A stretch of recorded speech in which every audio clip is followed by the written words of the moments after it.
여러분 안녕하세요. 토픽 쓰기 51번째 시간입니다. 오늘은 54번 문제를 같이 풀어보도록 하겠습니다. 다음을 주제로 하여 자신의 생각을 600에서 700자로 글을 쓰시오. 단 문제를 그대로 옮겨 쓰지 마시오. 최근 저출산에 대한 해결책으로 남성 육아휴직에 대한 논의가 뜨거워지며 실제로 남성 육아휴직 신청도 점차 증가하고 있다. 아래 내용을 중심으로 남성 육아휴직에 대한 자신의 생각을 쓰라. 남성 육아휴직 제도의 좋은 점은 무엇인가? 남성 육아휴직 제도를 실시하기에 어떤 어려움이 있는가? 남성 육아휴직 제도를 활성화하기 위해 어떤 노력이 필요한가?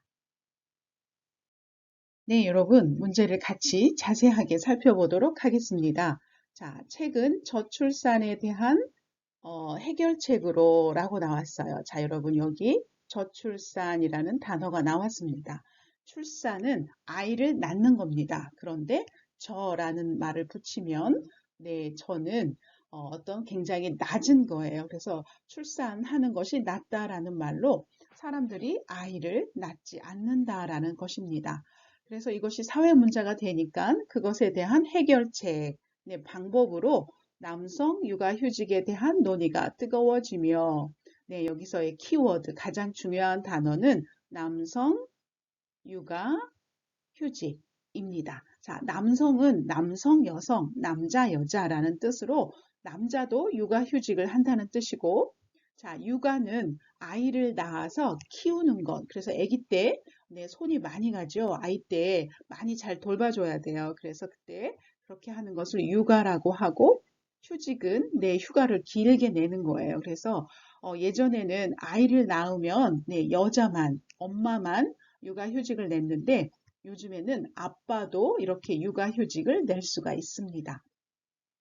그런데 이렇게 남성 육아휴직을 하려고 하는데 신청도 많이 늘어나고 있어요. 그래서 자, 아래 남성 육아휴직에 대해서 여러분의 생각을 쓰십시오 하는 문제입니다. 자, 먼저는 첫 번째, 이 제도의 좋은 점은 무엇인가 하고 여러분이 좋은 점을 생각해 보셔야 하고, 자, 이것을 예전에는 실시하지 않았어요. 예전에는 이런 제도가 없었는데, 이런 제도를 많이 만들다 보니까, 어떤 어려움들, 그런 장애, 그런 것들이 있겠죠? 어떤 어려움이 있을까요? 그럼에도 불구하고 우리가 이 남성 육아휴직을 많이 활용해야 돼요. 활성화 시켜야 돼요.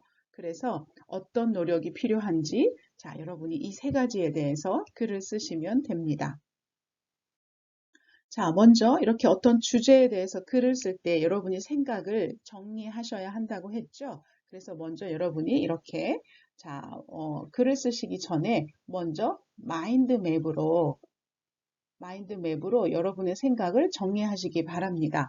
그래서 문제 세 가지, 첫 번째 문제, 두 번째 문제, 세 번째 문제가 있었어요. 그래서 남성 육아휴직 제도의 좋은 점, 어떤 어려움, 세 번째 활성화, 이렇게 여러분이 문제를 먼저 쓰시고 거기에 대한 생각들을 정리하시는 것이 좋습니다. 자, 아빠가 육아휴직을 하면 뭐가 좋을까요? 첫 번째는 아이한테 좋겠죠. 그래서 아이가 아빠가 아이를 이렇게 돌봐주면 아이가 자신감, 난 할 수 있어. 그리고 창의성, 네, 어떤 새로운 것을 만들어내는 그러한 능력이죠. 그런 것들이 증가한다는 그런 논문들이 있습니다. 그래서 아이가 아빠와 엄마와 이렇게 균형 있게 평균적으로 아빠와 엄마가 골고루 이렇게 그런 사랑을 받으면 아이에게 균형 잡힌 밸런스드한 그런 자신감, 창의성이 생길 수 있다라는 뜻이고 두 번째는 아내도 좋겠죠? 왜냐하면 가사노동, 네, 가사노동은 집안일이에요. 빨래하고 밥하고 청소하고 뭐 이런 집안일들을 아내만 하는 것이 아니라 남편도 할 수 있으니까 부담이 많이 줄어들겠죠?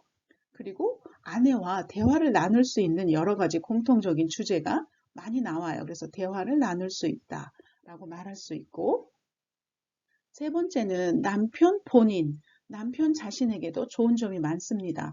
왜냐하면 아빠가 직장 생활만 하면 아이가 크는 것을 잘 볼 수가 없죠. 그래서 아빠가 돼가는 것이 아빠가 어떤 역할을 해야 되는지 잘 모르는데 이렇게 휴가를 내서 아이를 키우다 보면 아빠 역할을 이렇게 하면 되는구나 라는 것을 할 수가 있고 아이와도 좋은 추억을 만들 수가 있습니다.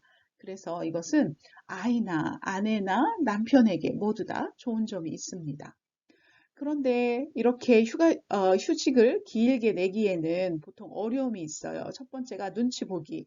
네, 눈치를 보다라는 말은 법적으로 이런 휴직 제도가 있기 때문에 막을 수는 없지만, 뭐야, 이렇게 바쁜데 휴가 내면 어떡해? 하고 막 사람들이 싫어하는 거죠.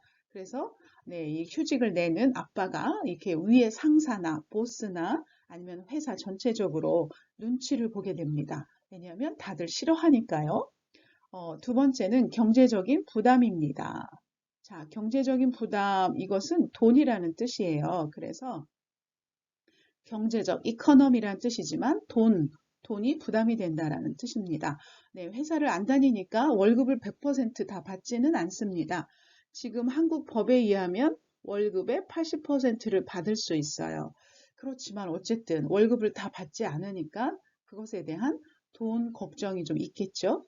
그리고 세 번째는 무엇보다도 네, 경력이에요. 커리어예요.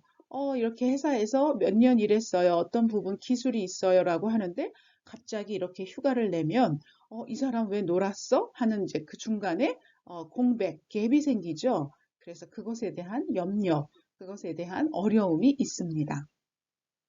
자, 이렇게 아빠들이 육아휴직을 낼 수 있도록 그 제도를 잘 활용할 수 있도록 하는 방법은 네, 이런 제도가 있지만 의무화는 아닙니다. 꼭 해야 되는 건 아니에요. 그래서 이것을 정부에서 네, 아이를 낳은 아빠들도 꼭 반드시 이렇게 휴가를 낼 수 있도록 의무화한다라고 하면 사람들이 눈치 볼 염려가 없겠죠. 그리고 육아휴직 급여제도, 네, 급여제도는 월급이라는 뜻입니다. 네, 육아휴직 할 때도 월급을 100% 뭐 어느 정도 잘 확보할 수 있도록 네, 그렇게 법률을 만들면 좋겠죠? 네, 이런 것들을 여러분들이 생각해 보시면 이렇게 글을 쓰면 되겠구나라는 생각이 드실 거예요.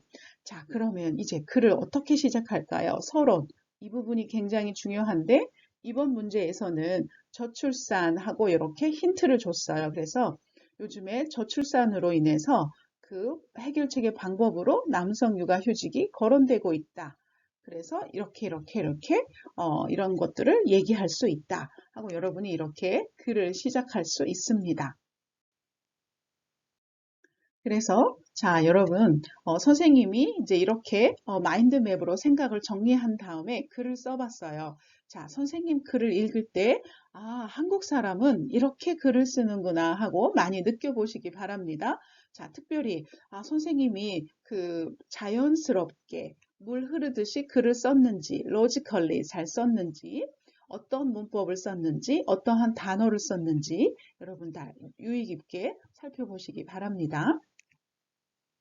책은 남성의 육아휴직 제도를 통해 출산 이후 독박 육아에 대한 부담감을 줄여 출산을 장려하자는 논의가 일고 있다. 이러한 남성 육아휴직 제도는 출산율과 가정생활에도 많은 유익한 영향을 미치는 것으로 나타났다. 우선 남성의 육아휴직은 아이의 성장에 긍정적인 영향을 미친다. 아빠의 양육이 자녀의 자신감과 창의성에 긍정적인 작용을 한다는 연구가 있다. 둘째, 남성의 육아휴직은 여성에게도 좋다. 남편이 육아에 참여함으로 가사노동이 분담되고 부부간의 육아와 가사에 대한 공통적인 화제가 생겨 대화가 깊어질 수 있다. 셋째, 육아휴직 제도는 남성 본인에게도 좋은 영향을 미치는데 아빠로서의 정체성을 찾고 육아에 참여함으로써 아이와의 추억도 만들 수 있기 때문이다. 그러나 남성의 육아휴직이 점차 증가하고 있으나 사회적인 여러 요인 때문에 아직 활성화되지 못하고 있다. 그것은 휴직 제도가 있다 할지라도 회사에서 그것을 사용하지 않는 분위기 때문에 상사나 회사의 눈치를 봐야 하고 휴직 시 월급이 다 나오는 것이 아니기 때문에 경제적인 부담이 있다. 또한 회사 업무를 할 수 없기 때문에 경력 공백에 대한 우려가 있게 된다. 따라서 남성의 육아휴직을 활성화하기 위해 제도를 의무화할 필요가 있다. 육아휴직 제도를 의무화하려 하면 눈치 보는 직장 문화와 승진에 대한 불이익을 없앨 수 있다. 또한 경제적 부담을 줄이기 위해 육아휴직 급여 제도를 활성화할 필요가 있다. 네, 여러분 어떠셨어요? 좀 많은 단어가 좀 어렵지요? 네, 선생님은 거의 6급, 그 가장 높은 그런 급수에 가깝게 글을 썼습니다. 그래서 왜냐하면 여러분들이 지금 3급, 4급을 공부하더라도 이런 정도로 목표로 이렇게 쓰면 되겠구나 하고 감을 잡을 수 있어요. 여러분이 그런 느낌을 잡을 수 있어요. 그래서 여러분이 높은 수준의 글을 자주 봐야 그렇게 쓸 수가 있습니다. 자, 그럼 여러분 남성 육아휴직과 관련된 좋은 표현들을 같이 살펴보도록 하겠습니다. 첫 번째는 독박 육아입니다. 자, 여러분 육아는 아까 아이를 키우는 것이라고 얘기를 했어요. 자, 그러면 독박은 혼자 다 하는 거예요. 혼자 다 뒤집어 쓰는 거예요. 그런 것을 독박이라고 합니다. 그래서 나 독박 썼어. 독박 쓰다. 보통은 이렇게 말하기도 합니다. 독박을 쓰다. 그래서 오늘 우리 다 밥을 먹었는데 다 더치페이 안 했어. 내가 독박 썼어. 뭐 이렇게 이야기할 수도 있고 그 일을 다 같이 해야 되는데 나 혼자 했어. 나 독박을 썼어. 라고 이렇게 표현을 하기도 합니다. 자, 그러면 아이를 낳아서 키우는데 네, 그 아이 키우는 일을 보통 여자들이 다 혼자 하게 되잖아요. 그래서 그거를 독박 육아라고 이렇게 말이 만들어졌습니다. 그래서 아빠는 회사 다니기 바쁘고 아빠는 너무 피곤하니까 엄마들이 혼자 다 아이를 키우는 거예요. 너무 피곤하겠죠? 그래서 그 전에 그러한 것에 대한 잘못된 점을 지적하기 위해서 독박 육아라는 말이 나왔습니다. 출산을 장려하다. 네, 장려하다라는 말은 적극적으로 권하는 거예요. 권하다라고 표현합니다. 네, 아이를 많이 낳으세요 라는 뜻입니다. 권하다 이렇게 쓸 수 있고 자, 아이가 자신감과 창의성에 긍정적인 작용을 한다. 긍정적인은 좋은 작용을 한다라는 그런 뜻입니다. 그래서 positive effect라고 할 수 있습니다.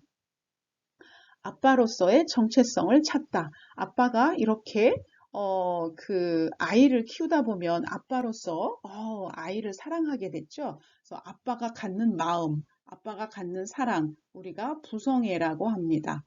엄마로서 갖는 애정, 모성애라고 합니다. 여자들은 다 모성애가 있지요. 자, 그래서 아빠가 아이를 키우다 보면 이런 부성애, 아빠가 가질 수 있는 이런 애정을 가질 수 있고 또 아빠로서의 정체성, 아이덴티티를 가질 수 있습니다. 상사나 회사의 눈치를 보다, 네, 눈치를 보다 싫어하니까 이거 해야 되는데 하고 약간 좀 기가 죽는 거죠. 경제적인 부담이 있다. 네, 이것은 아까 economic burden 해서 돈 문제라고 말씀을 드렸습니다. 그리고 경력 공백, 이것도 아주 좋은 말입니다. 그래서 career gap 해가지고 어떤 그 커리어에 어떤 그 일, 경력에 있어서 갭이 생깁니다. 공백이 생깁니다. 라는 그러한 뜻입니다. 그래서 앞으로 여러분이 남성 육아휴직에 대해서 어떤 주제가 나오면 여러분들이 이러한 표현들을 같이 사용하실 수 있습니다. 자, 여러분 54번을 쓰실 때 자, 먼저 서론, 본론, 결론으로 씁니다. 그래서 보통 여러분 서론 먼저 시작하게 되고요. 서론에서는 글의 주제에 대해서 소개하는 그런 부분입니다. 그래서 앞으로 내가 남성 육아휴직에 대해서 글을 쓸 건데 하고 이렇게 소개하는 부분이에요. 이 글을 읽는 독자, 우리가 독자라고 합니다. 글을 읽는 사람들이 마음의 준비를 할 수 있도록 이렇게 소개하는 그런 부분이기 때문에 간단하게 한두 줄로 시작할 수 있습니다. 그래서 요즘 어떠한 문제가 인기가 있다, 논란이 있다, 뭐 여러 가지 이렇게 시작할 수 있습니다. 자, 본론에서는 아까 세 가지 문제가 있었죠. 남성 육아 휴직 제도의 네, 좋은 점, 문제점, 활성화, 어떻게 하면 이것을 활성화할까요? 이 세 가지 문제를 여러분이 이 본론 부분에서 본격적으로 쓰시면 됩니다. 이 부분을 쓰실 때 중요한 점은 여러분이 이렇다 하고 여러분의 생각을 쓰시고 나서 왜 그렇게 생각하는지 아니면 어떤 예가 있는지 여러분이 이 부분을 같이 써주셔야 이 부분이 굉장히 논리적으로 들립니다. 이 부분이 굉장히 논리적인 글이 됩니다. 그래서 여러분이 이것을 주의하시기 바랍니다. 자, 그리고 결론 부분입니다. 그래서 결론에서는 지금까지의 내용을 여러분이 잘 정리하고 여러분의 주장이나 의견을 다시 한번 이렇게 emphasize, 강조할 수 있습니다. 그래서 여러분 보통 이런 문구들로 결론 부분을 많이 씁니다. 그래서 여러분이 이 문구를 잘 활용하셔서 쓰셔도 괜찮습니다. 자, 54번은 문제가 총 50점입니다. 50점 점수가 높지요. 그래서 여러분이 선생님 저는 아직 3급이에요. 아직 4급이에요. 라고 하더라도 여러분의 생각을 조금이라도 쓰시는 게 좋습니다. 왜냐하면 조금이라도 여러분이 글을 쓰시면 50점 중에서 뭐 10점이라도 여러분이 10점이라도 받을 수 있습니다. 그래서 저는 아직 잘 몰라요 하더라도 여러분이 쓰는 연습을 하시는 게 좋습니다. 자, 그래서 여러분이 글을 쓰시면 이 사람이 이 주제에 대해서 잘 썼어요? 주제에 관련된 표현들을 잘 썼어요? 네, 그러면 여러분 12점을 받을 수 있습니다. 그리고 구조예요. 두 번째 보는 것은 구조로 이 사람이 logically, 네, 아까 그 물을 흐르듯이 자연스럽게라고 말을 했죠. 그 부분을 잘 썼어요? 아니면 discourse markers. 자, 이거 여러 가지 표현들 있죠. 뭐 따라서 이렇게 여러분이 서론, 본론, 결론을 구분짓는 여러 가지 표현들이 있는데 그런 것을 discourse markers라고 합니다. 이런 것을 적절하게 잘 사용했는지 네, 그러면 12점을 또 받을 수 있습니다. 그리고 언어 사용이에요. 문법. 단어를 잘 사용했어요? 네. 어려운 문법, 알맞는 문법, 단어들 잘 사용했습니까?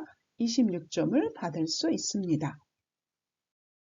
자, 여러분 54번을 쓰실 때는 네, 반드시 600에서 700자를 안에서 쓰시는 것이 좋습니다. 600자가 안 돼도 여러분 마이너스고 700자가 넘어도 마이너스입니다. 그래서 되도록이면 이 사이에서 쓰시는 게 좋고 네, 패러그래프는 3문단, 4문단으로 쓰시면 좋습니다. 그리고 54번을 쓰실 때 가장 중요한 것이 초급 표현이 아니라 중급, 고급 표현입니다. 그래서 이거 여러분이 written expression, 이거 문어 표현 쓰시는 거 중요하고 단어도 고급 단어 쓰시는 게 중요합니다. 그런데 선생님 저는 잘 몰라요 하시면 초급 표현 쓰셔도 괜찮습니다. 이거 쓰면 점수 10점에서 20점 받을 수 있어요. 그런데 중급 고급 표현 쓰시면 여러분이 40점에서 50점 받을 수 있습니다. 그러니까 점수가 아주 없는 것보다는 초급 표현이라도 써서 10점, 20점 받으시는 게 좋겠죠. 그렇지만 조금 고급 표현을 써서 이제 50점에 가깝게 받으시는 것이 좋습니다. 자, 54번 문제를 쓰실 때는 네, 스포큰 랭귀지, 줄임말, 높임말, 리스펙트 워드 안 됩니다. 반드시 문어 표현 쓰시고 조사, 파티클 생략하시면 안 됩니다. 그리고 문장은 니은다, 는다, 동사로 쓰실 때 형용사일 때는 다 이것을 꼭 기억하시고 사용하시기 바랍니다. 자, 이제 여러분이 보내주신 숙제를 같이 살펴보도록 하겠습니다. 자, 현대 사회는, 자, 여기는 현대 하고 쓰시는 게 좋겠죠?